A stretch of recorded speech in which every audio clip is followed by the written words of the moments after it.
So welcome to the seminar of the Sony Astani Department of Civil and Environmental Engineering. Today our speaker is Guang Lin.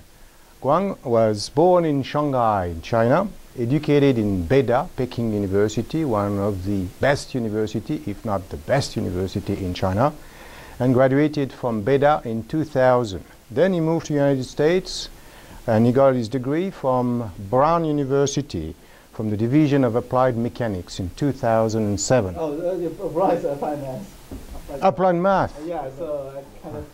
applied math, I'm sorry about that.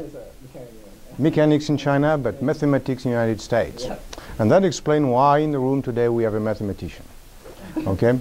Currently, he is a staff scientist in computational mathematics groups at Pacific Northwest National Laboratory, which is located in Washington State. His research focuses on uncertainty, quantification, and multi-scale modeling of complex systems. Okay. Well? Okay, thanks for your introduction. Okay. All right. Okay. All right. Thank you. So today I will talk about the topic is about uncertain quantification of and the dynamic state estimation for the power grid systems. So let's let me see if it will go. Okay, all right, it's working. So let's first look at the overview of the power system. So you can see the blue color is the transmission, and the green one is the distribution, and the black color is the generation. So this is basically the three components of the power system. So first, the power generated from the power stations, generation station, goes to the transmission at a very high voltage, then goes to this transformer, reduces the voltage, and it goes to the distribution. So so what's the nation depends on the secure, reliable future grids. So that's why we try to develop a called a smart grid. So historically, the power grid only one direction. You can say it's from, this is like hydro, from power generation, goes to the transmission lines, and goes to this load and the utilities. This is only one-way direction from generation to the consumers. But later in the future, it will be a two-way communication. So you are sending information to the generation, kind of there's a demand response to what consumer consume this electricity is.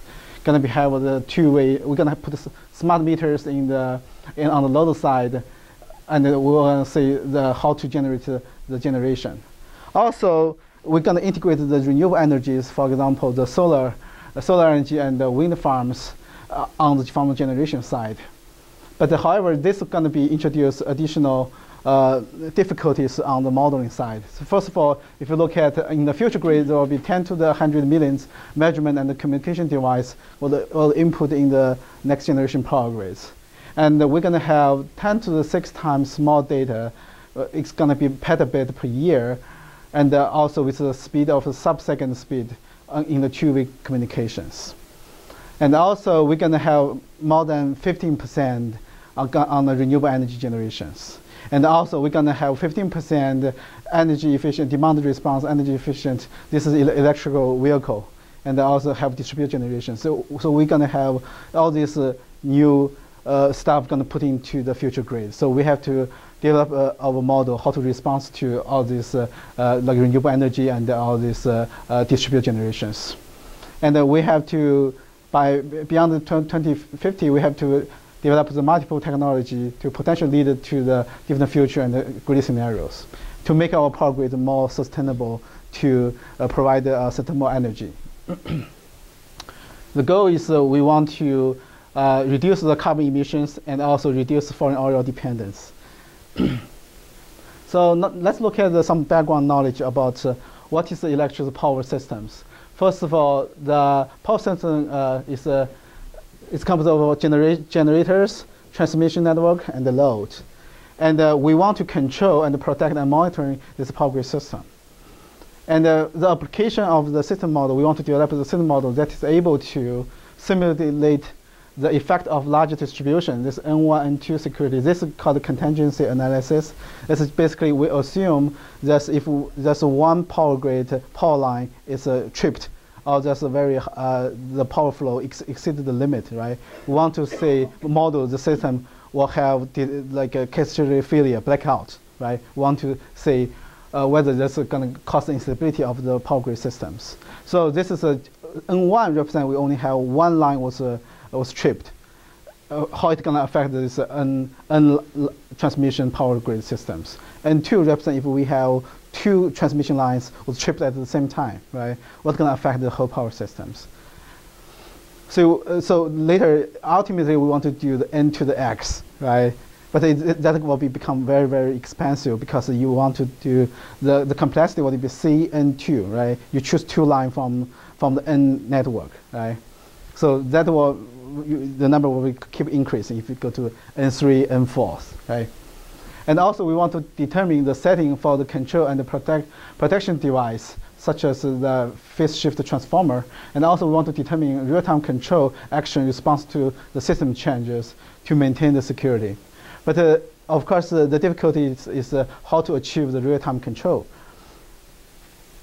And then the new challenge to the problem is we want to integrate the renewable resource and also to the changing to the load composition. We have distributed generator, have demand response, and the electric vehicle. So all these things going to integrate into the power grid systems. So let's look at some, if we want to advance the power grid analysis, it will play an important role in the planning operation of the future grids. So the key components that we want to have end-to-end the power grid models, and we want to have real-time simulation for operation and the large scale for planning. So the planning can be offline. So we want to plan where we're going to put a new, like a nuclear power plant, where we're going to put how to interconnect with different the power grid systems. So it's kind of planning, right? And also we want to visualize and the conversion of the data of knowledge to actionable information. We want to visualize where we're going to have instability, how we're going to respond to this kind of instability. We want to visualize all these power grid systems. Later I will show. And also we want to have some decision support, have some real-time operation decision and a long-term policy decision. So this kind of 2 different scales. We want to have kind of real-time operation decision that is automatically done by the machine. And also we have want to have some control center, they have some long-term policy decisions. The underlying science we have to develop is a combination of mathematical computer science, the visual analytics, and the decision science are combined together. So let's look at some model complexities of these power grid systems. So on the generation side, we have like for the West power system grid, we have 10 to the 2 nodes of the generation, number of generations. And then we have 10 to the 3 of the transmission lines. And then we have 10 to the 4 the substations. And then we have 5 to 10 to the 4 the distribution feeders. And also we have 10 to the 7 customer meters. You can see the customer meter is put into each household, kind of monitoring the power consumption when you're using different appliances, right? So that will generate a huge amount of data. And also we have the 5 to 10 to the 8 of the appliance and equipments. And you can see this voltage drop here from the generation side to the appliance. And also we're going to integrate the renewable energy, integrate the solar energy and the wind farms. And on the appliance side, we're going to have the distributed generations and the plug-in vehicles. All this put into the appliance side. So this. When you count transmission, what do you count as node? This transmission? Yeah, what do you count as node? No, so basically the transmission lines. Yeah. The line itself is a node. It's a node, yeah. Mm-hmm. So let's look at from the mathematical point of view, what's the complexity, computational complexity of different level of the models. So if we, so this is the power flow solution and contingency analysis. You basically try to model the flow on the transmission lines. You want to monitoring whether this power flow, whether it's within the limit, it's still in the stability region, right? You don't, if there's a beyond the capacity, it may cause the blackout, right? So this is so let's first look at this one. N is the number of variables you have. The M is the number of measurements.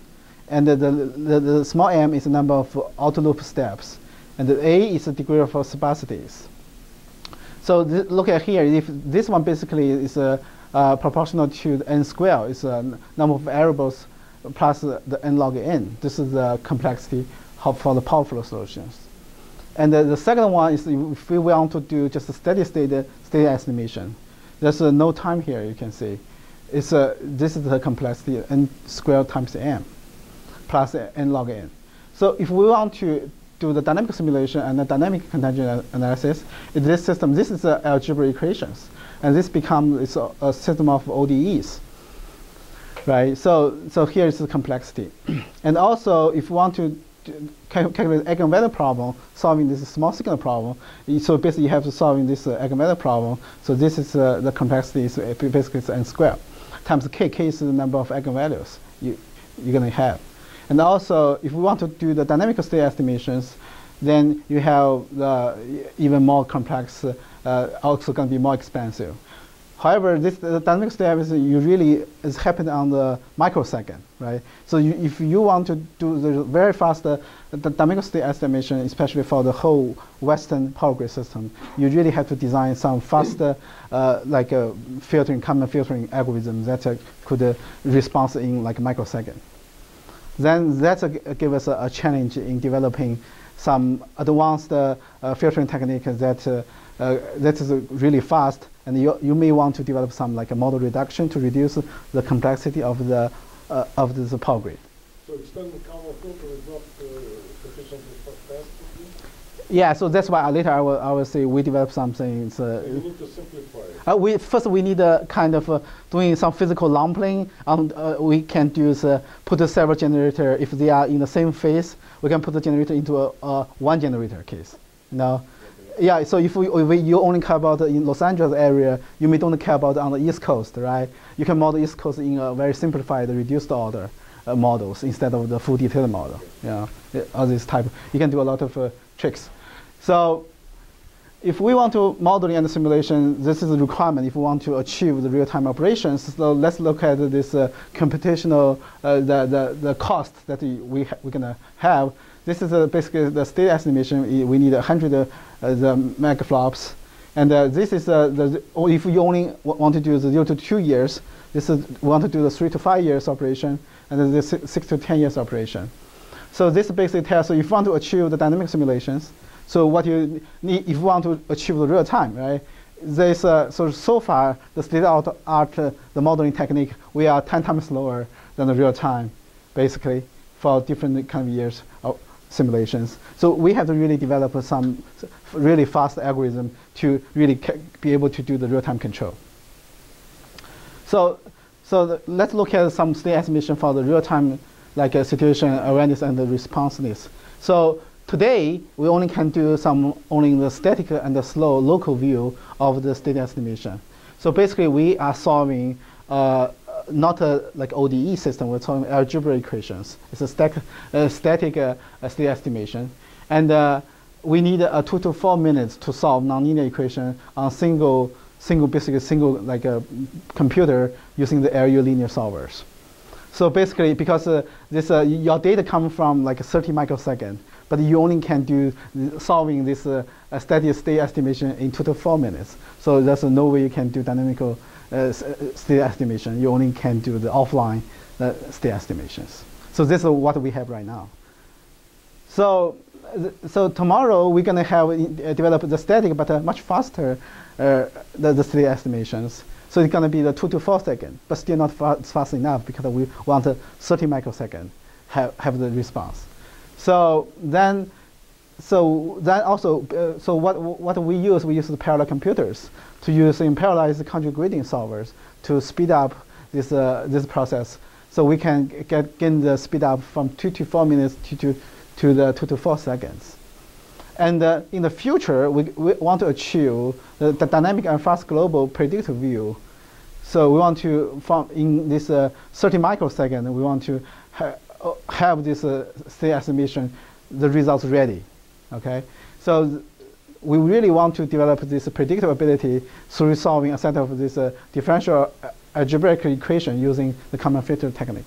So later I will introduce the traditional Kalman filter may not be fast enough. We have to use a polynomial chaos-based Kalman filter to speed up this process. So now let's look at so how we gain this speed up using parallel machines, using these conjugate gradient solvers. So we use the parallel weighted least square algorithm, and we use the doing this parallel static state estimation. And you can see this is the number of processors. This is the speed up. You can see initially it's linear, then goes flat a little bit. So basically, using this parallel conjugate gradient method, we can gain at least 10 times speed up. And if we replace this LU decomposition preconditioner and using this better the preconditioner technique, and we can get another 5 times faster. So this total we can expect we're going to have 50 times speed up than the traditional just single machine. Then we use 64 machine instead for the whole vector that has 14K bus systems. So this is a way we using these parallel machines to speed up the state estimations, and also using better solvers. So this is here we basically demonstrate if we're just using the traditional Jacobi preconditioner. So if this is the second, okay. So this is the number of processors. So if you keep increasing the number of processors, because the Jacobian is the preconditioner is not scale, then it's gonna stop at the 10 seconds. Then we replace it using this new preconditioner. You can see we can get a kind of linear scalability here. Here is now I will talk about something about this. We use the Kalman filtering technique to do the dynamical state estimation. So the objective is to develop algorithm to enable predictability for the real time and the dynamic power grid operations. And the significance of this project is to enable real-time predictive dynamic view of the power grid system. And hopefully we can develop this kind of mathematical algorithm to build up some scientific foundation for the future application-focused like DOE Office of Electricity programs. So we can, if we develop the capability, we can go to the OE office to request some fundings. So this is the basic loop of show you how to do this Kalman filtering. So first we have a prediction step. We using dynamic models to do prediction. We're solving this the dynamical ODE systems. Then we have a precondition. We have the prediction variables, state variables. Then we have some measurement that comes in. Then we can use this measurement with this predictive variables to do some correction. Then there's a feedback loop here.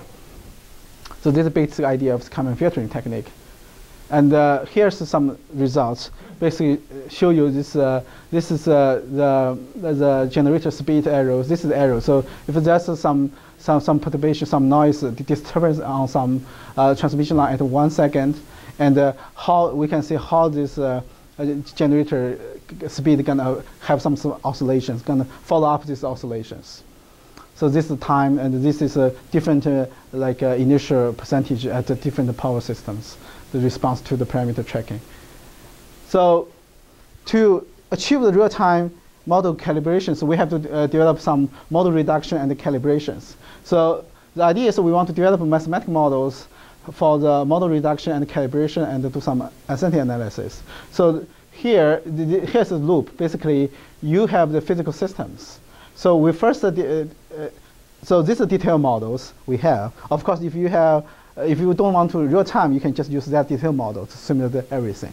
But because you want to achieve the real time, then you have to develop some reduced model. However, by doing this model reduction, you introduce additional uncertainty. It's a model reduction uncertainty there.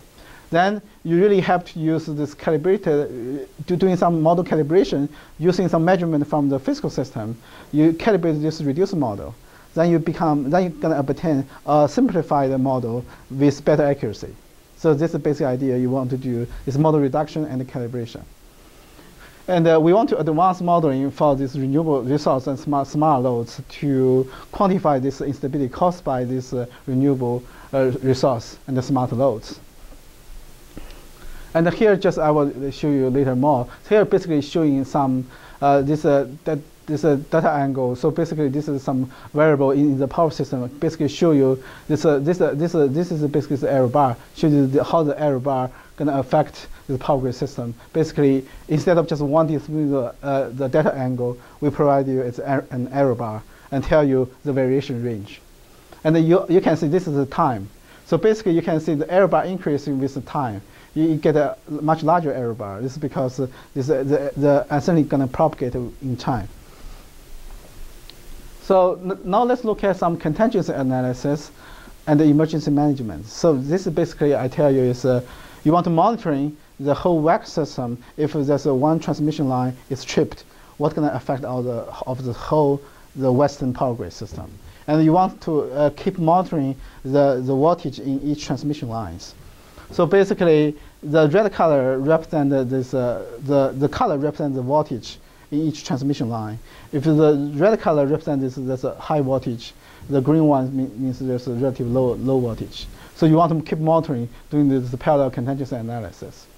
So the complexity you can see. This I already talked. The N1 to N3, you have the increasing complexities. So if you just do N1 contingency analysis for the WAC system, you only need the 20K number of cases. However, for the N2, you need like 153K number complexity. And if you're just using one computer, for N1 you need 4 hours, for N2 you need like 25 hours. It takes forever, right? And you really want to do some real-time contingency analysis, then it's going to be impossible. But if you use a parallel computer, it's going to give you, so for N1, you just need like 0.5 minutes. For N2, you need 3.1 minutes. So it has great speed up. So basically, so here I will show you the ultimate goal is that we want to do the NX contingency analysis. We want to increase the number of X. In the meantime, in a very short time period, we can do the NX contingency analysis. The contingency analysis is we want to have this parallel. We want to make it homogeneous in the data access and heterogeneous in the computation side.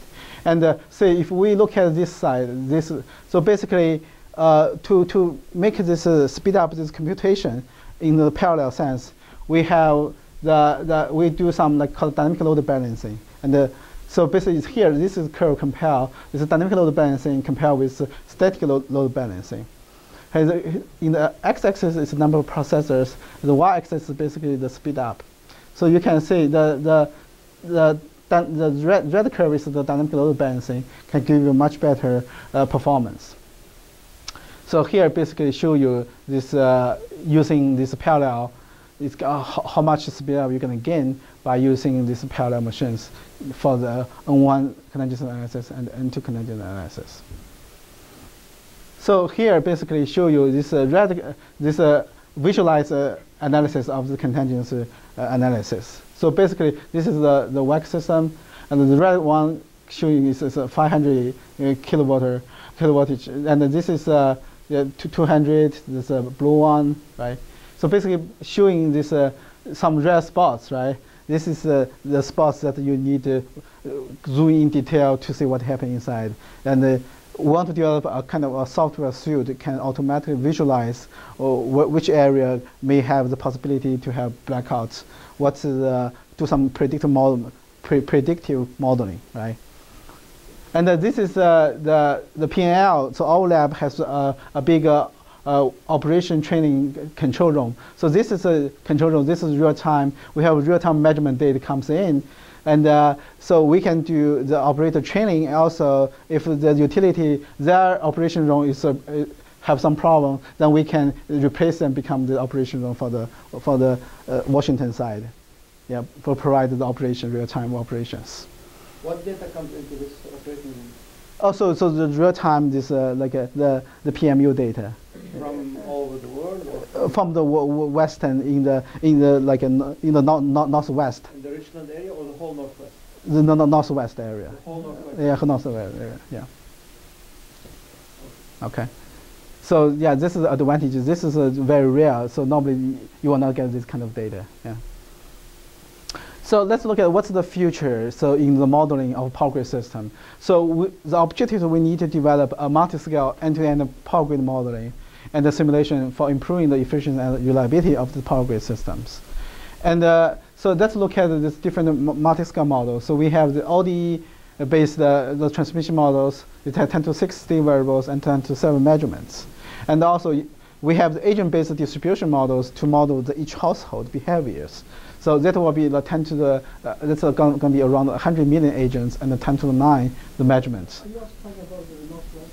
No, this is talking about the whole WEC system, the WCC system, the WEC, the Western Power Grid System. Yeah. So we have East Power Grid System, West Power Grid System, and the Texas. So there's 3 in the U.S. So basically, because we are in the West Coast, so we more care about the West Power Grid systems. So they are all coupled together, and we want to using that to do some optimization and uncertainty. The boundary, the diagram you have there is what? So basically, you have some. So you have some detailed. You have some. Here's the area you care about. Okay. Then you have some other power grid system connect to it. So does T refer to WEC, or does T refer to? This is kind of you have different generator, right? So they have the transmission lines, right? So basically, we want to develop a kind of a different hierarchy models. Okay, so here, for example, here you can think about it is this is like for the WEC system. This is like Texas. Okay, this is the Western. Yeah. So then you can build up some simplified model for Eastern power grid, for Texas power grid, right? Okay. Then you just need to do some coupling, coupling. Then you can develop some like a model reduction technique for this. You don't care too much about, right? And so this make it a multi-scale, right? And also you want to develop some optimization. Oh, sorry. You want to develop some optimization technique and uncertainty, right? And you want to like a model, for example, all the renewable energy on the supply side. You want to model the smart load on the demanding side, and also you want to model this electrical vehicle, right?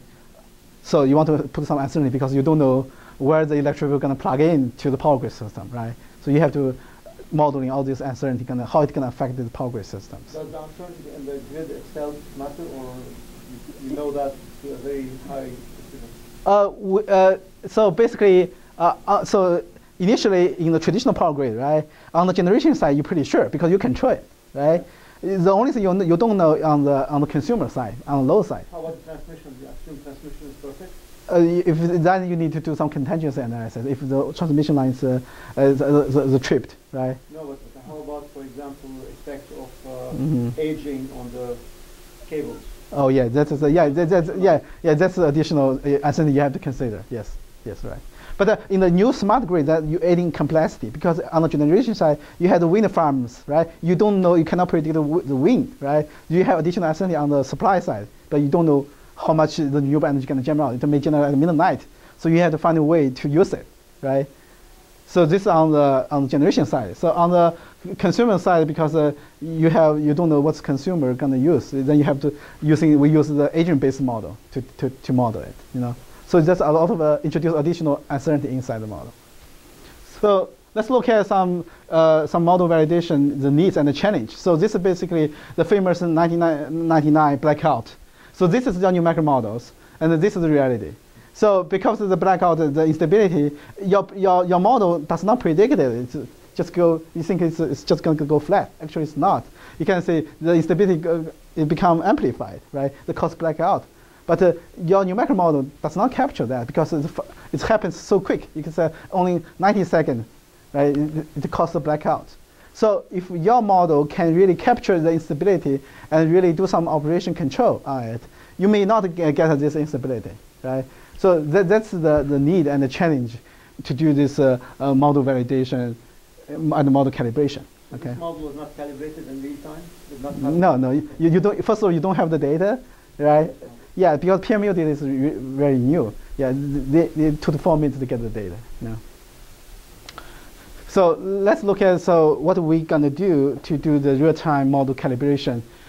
So basically, we want to build up reduced aggregate models for the subsystems, and we want to do develop some model reduction and develop some like performance metrics.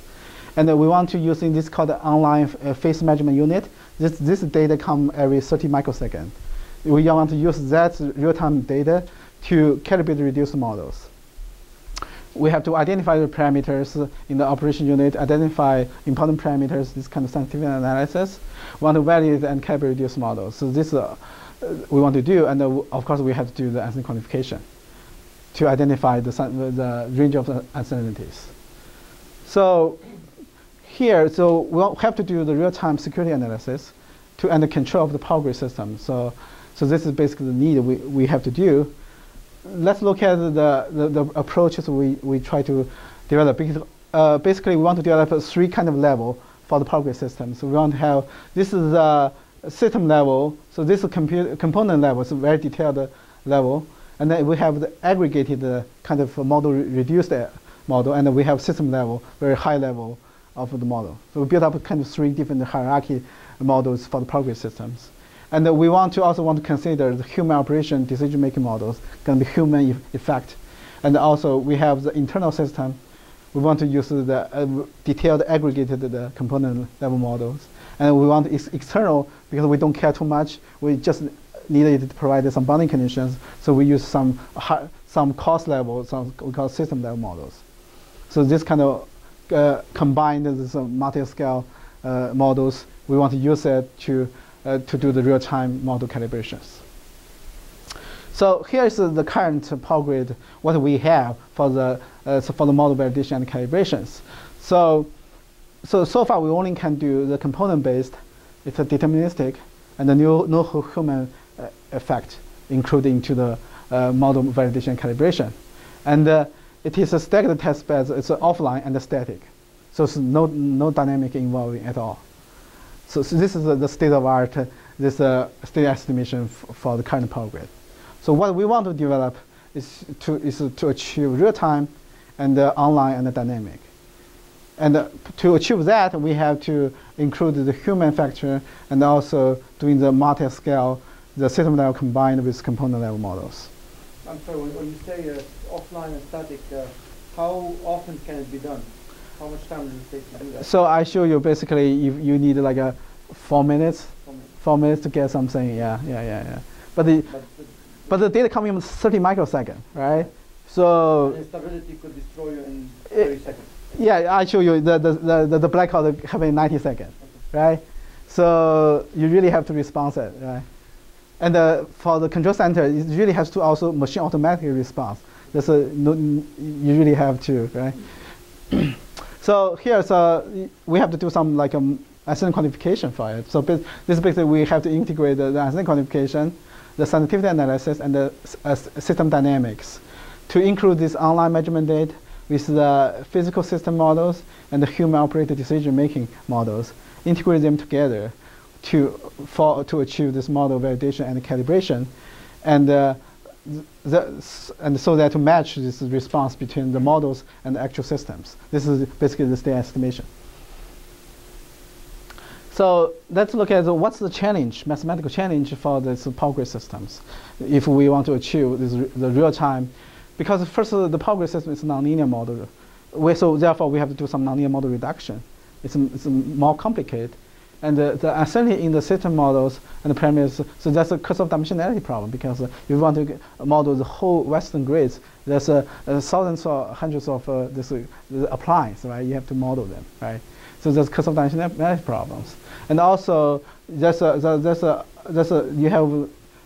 so for the reduced model, how you kind of calibrate this control reduced model, and how the system characteristic need to maintain in the reduced model, because you don't want to lose some important characteristics in your reduced model. You want to keep it, right?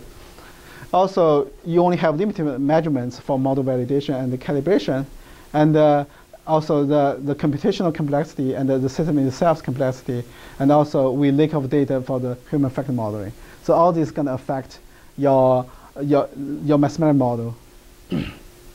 So here I already showed this already. So basically we have to do the reduced model, then we calibrate it. So here I show you some examples. Very simple. So we have 4 generators. This is G1, G2, G3, G4. So we have 4 generators. right? We have two areas, area 1, area 2. So we want to model this very simple, this two-area four motion model. So we want to simplify it, so we combine G1 and G2 together. We can just think there's only one generator there, okay? And then we look at, so first of all, we adding, so this is actual detailed models, okay? And then I'm adding, for the numerical models, I'm adding some damping, okay? Some artificial damping. Then the detailed model with arrow, this red one, because due to the damping, damping damps out, right? So this is just like you assume that you have a numerical model that's not really capture the real physics, right? So it's gonna damp it out.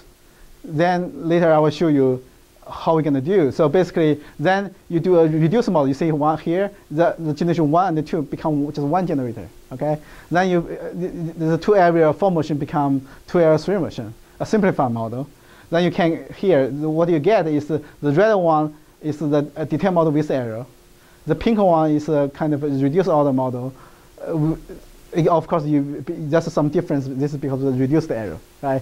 But still, it's not good because you're simplified based on the model with some additional error, the damping error, right?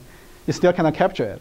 But so what you can do is using the data from the phase measurement unit. It comes from the every 30 microsecond, right? Then you use this data from the phase measurement unit. You can really calibrate your not correct with the damping error models, right? So this is we call it PMU measurement. So using that, you see here, the pink one is original reduced model, and this green one is a calibrated reduced model. You see, it's basically you recover, right? Because you're using this real-time PMU data. So now let's look at how it compares with the actual detailed model. So this is actual detailed model, and this green one is the calibrated reduced model, and this one is the reduced model, and this one is the actual model but with damping error. So, but you can see we reduce this complexity using a reduced model, but they are not exactly matched because it's additional, right, reduced error. But it's still pretty good already because you use real-time measurement data to calibrate it, right? So this basically tells you the possibility to develop some calibrated reduced order model using these test cases. Yeah. So you can essentially piecewise linearizing, right? Yeah, right. That's one way to do it. Yeah. But basically, when we do this combine two generators together, right? It has to be like these two generators are very similar. They have very similar phases. We have to define how to combine them. Yeah. We have some criteria how to combine these two generators can be combined or not. The bus voltage is what? Is the voltage at the very end? Yes, right. Yeah. Is the prediction going to be good for all quantities of interest, or? You have to define your judgment matrix, right? You have to, we only do, like you do state estimation, what is your state variables, right? You're going to choose, yeah. You have to define some matrix, basically, yeah. So let's look at some, like ensemble Kalman filtering. So you guys must be familiar with, so first we need to do a Fourier step. So assume the U is your state variables. So you need to define, there's an M of the state variables. You need to do the forecast. And there's an analysis step. So this is the case of the Kalman game matrix. So basically, this is the analysis, the variables.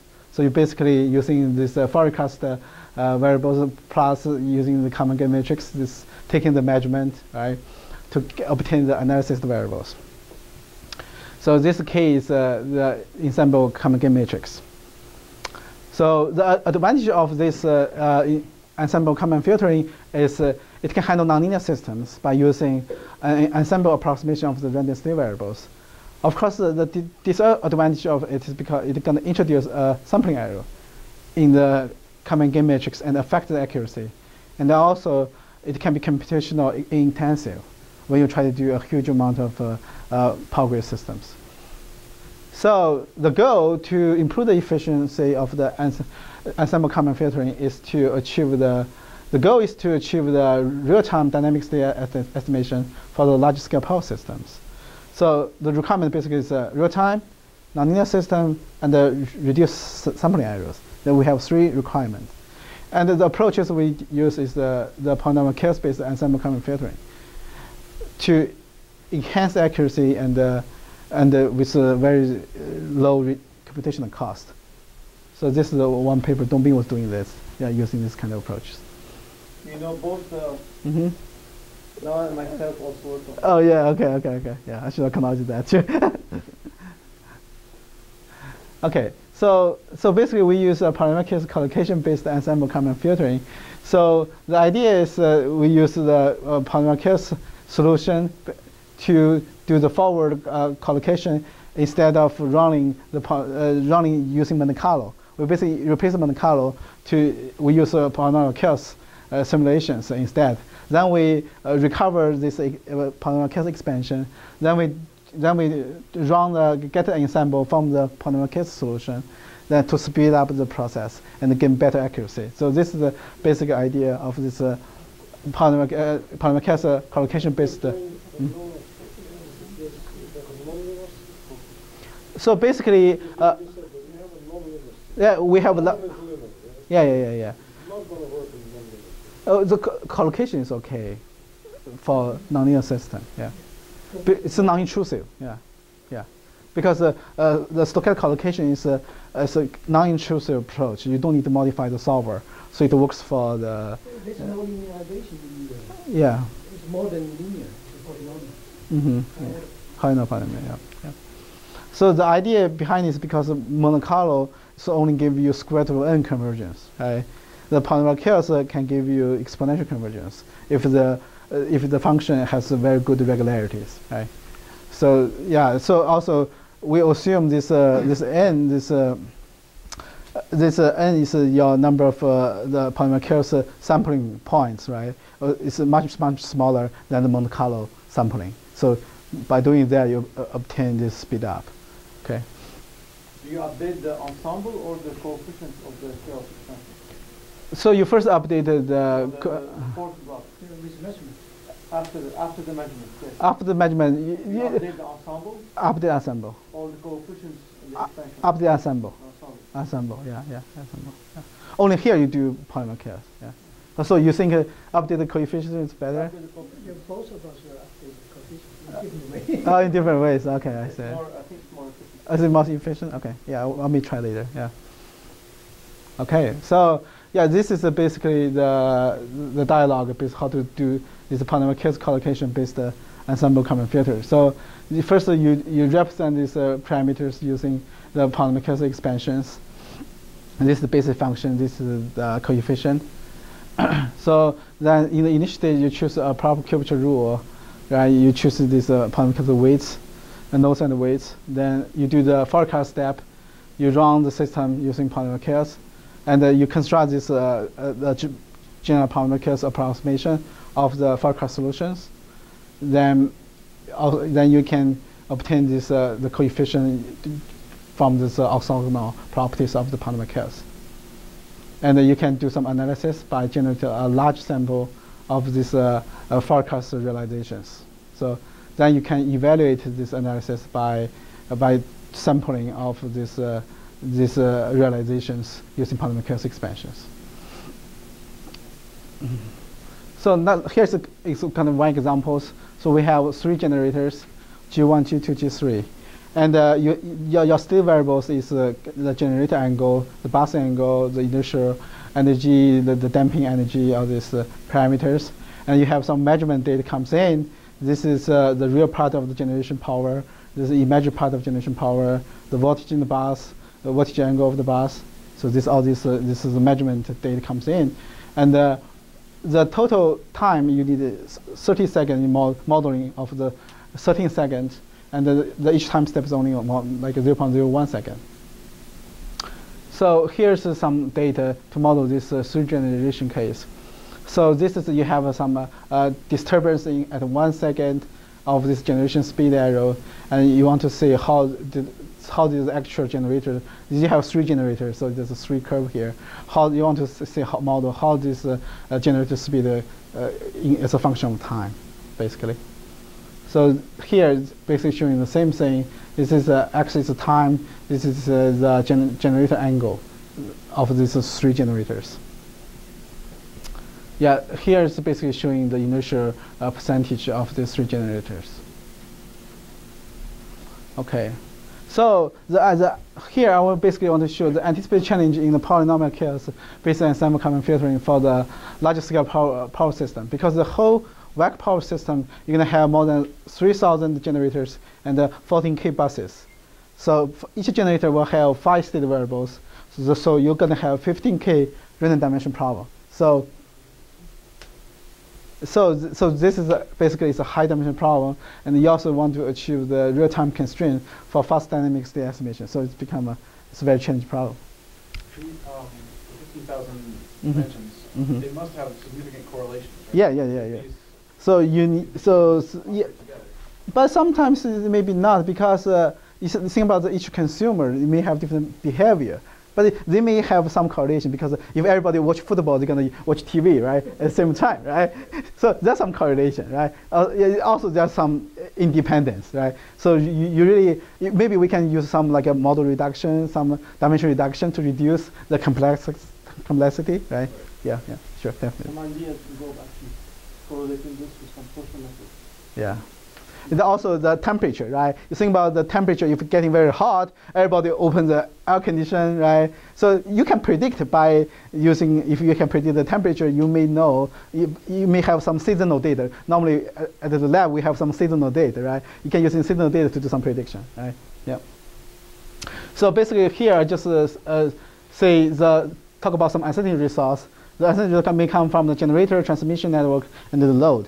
And the uncertainty quantification, the challenge is real time, right?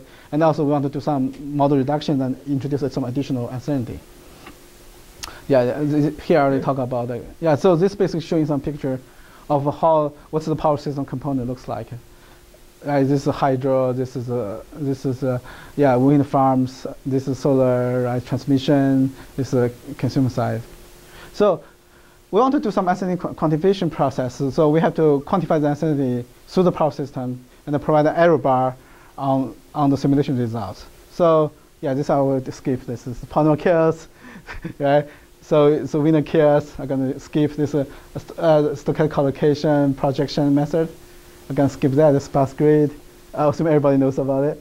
So I will show some simple examples of the single machine infinite bus systems.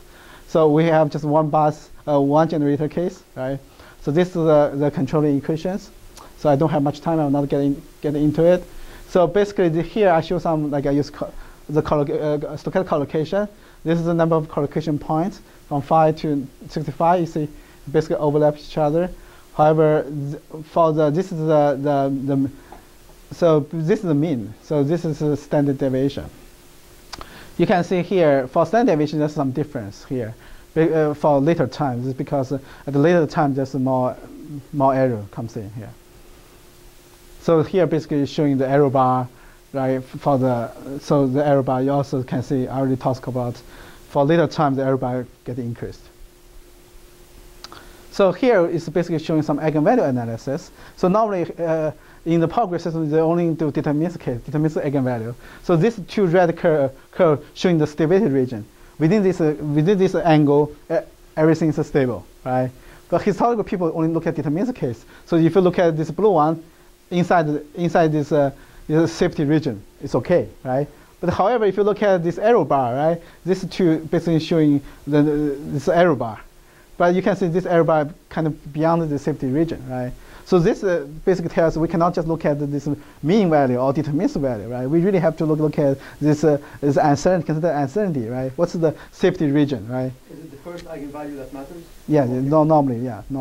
And is the second one close to the first usually, or the very first? I think it depends. Yeah, I think it depends. So yeah, so here I'm going to show you some the WAC system results. So here basically showing the complexity of the whole WAC system. So basically you can see there's 14K of lines, right? 6,000 transformers, like 16K buses, right? 8,000 loads, and the generation units. So here we just we do some like contingency. We artificially trip some line. Like we do some like triple of the generation, right? We make some generation offline, right? We can see how this system responds to these operations, right? So in terms of different motor load, we put 3 different cases. 10, 20, 30, you can see it has totally different behaviors in terms of the motor basically for your dryers, right? If you have 10% dryer in the whole system, what's going to affect if you have 20%, right? It's basically showing the difference by these uncertainties. So here, basically, I use the collocation.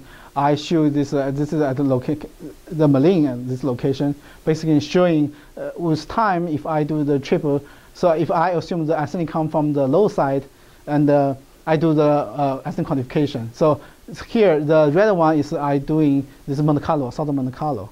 So the blue one I just doing just 65 stochastic collocation. You can see the speed up is like a 1,000 versus 65, right? It's again a lot of speed up. However, if you at t equal to 33, you can see there's some instability build up. That's the error bar become increase, right? So as this situation become basically you have larger variance, right? Then you need more sampling points. So that's why you can see here the agree very well with the Monte Carlo, but here it's not. The Monte Carlo give you there's some difference there. So Monte Carlo variance does not increase with time? It increased, but not as much. I guess definitely over 65, the collocation is not enough. 1,000 samples are enough for Monte Carlo. May not be.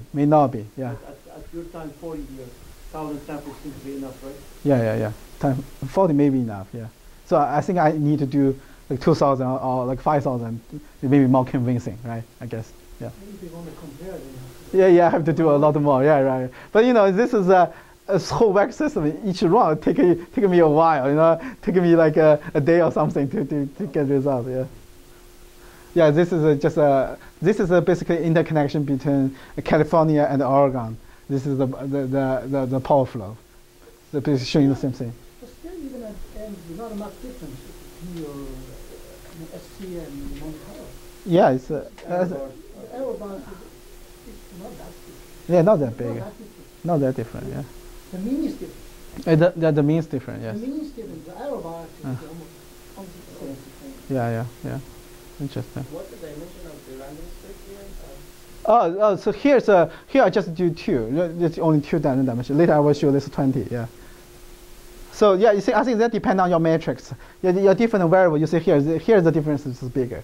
It depends on the variables you're looking at, I guess. Yeah. So sometimes some is more sensitive. Here I have 21 parameter. You might want to try to update the coefficient instead of the ensemble member. Okay. Because at this time the ensemble member is really different way. Okay.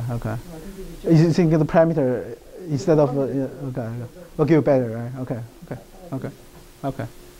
Yeah. So this is just showing the voltage. So basically, here, so this is frequency. So basically, showing the mean and the error bar of the frequency. So this is the voltage. So this is frequency. Here, this is showing the error bar for the power transfer. So the antipode change in the Astani quantification for large system, once I already say, is one is high dimensional, that's real time, right? So one possibility is we use Anova to do this dimension reduction, right? The idea of the Anova approach is to represent a high dimension problem into a set of low dimension problems.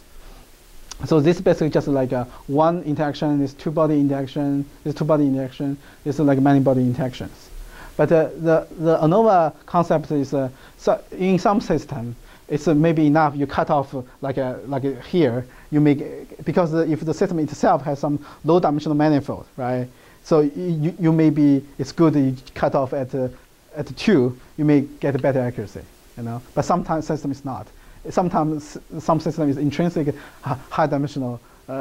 In high dimensional you cannot do this. Okay, this is just problem dependent. You have a question?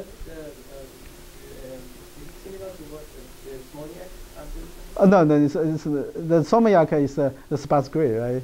Yeah. So this is a kind of you can do this on the sparse grid, on top of sparse grid. Okay, yeah, but it's not guaranteed. You have to increase. You have to find out how many terms you need to keep. That is problem dependent. Okay. So another way you can do scientific analysis, right? You can rank our input and parameters. You can rank your dimensions, which random dimension is more important, right? So you can do some preliminary study using scientific analysis to identify important, right? Then you can use different scientific analysis algorithms. So I will not go into detail. So also for high dimension, another way you can think about, assume you have larger ascending parameter, right? So what you can do, you can first do scientific analysis. You can separate the parameter set into two sets. It's one sensitivity set, the other is the least sensitive set, right? For scientific set, you can use high order, like a polynomial chaos approaches. For least scientific set, you can use Monte Carlo, for example. Then you can combine them together, obtain some statistics. So this is kind of basic idea. You can reduce the cost, because Monte Carlo is not they don't have the curse of dimensionality problem, right? But it's low order, right? There's a trade-off. For the polynomial case, it's high order, but it's a curse of dimensionality problem. So you can use this to combine them together. So this is the basic idea. Here I give a brief summary. So basically, I introduce, I employ this polynomial case collocation-based Kalman filtering technique to improve the efficiency for the progress system. And we can quantitatively analyze uncertainty and provide error bar for the progress system simulations. And we can do some scientific analysis. And also, we can couple the collocation with Anova decomposition to reduce the high dimension problem into a low dimension problem. Yeah, thank you. Thank you. Do we have a quick questions? It's almost 3 o'clock. Maybe we can take a few questions for the speaker. Yes.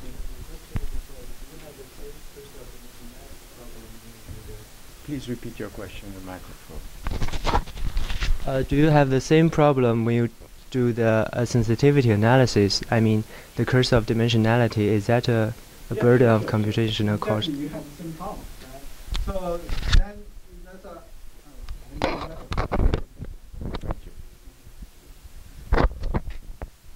So definitely you have this problem. So one potential approach, you can use the adjoint approaches. That one is not independent of the curse of dimensionality. Yeah, you can do that. Yeah.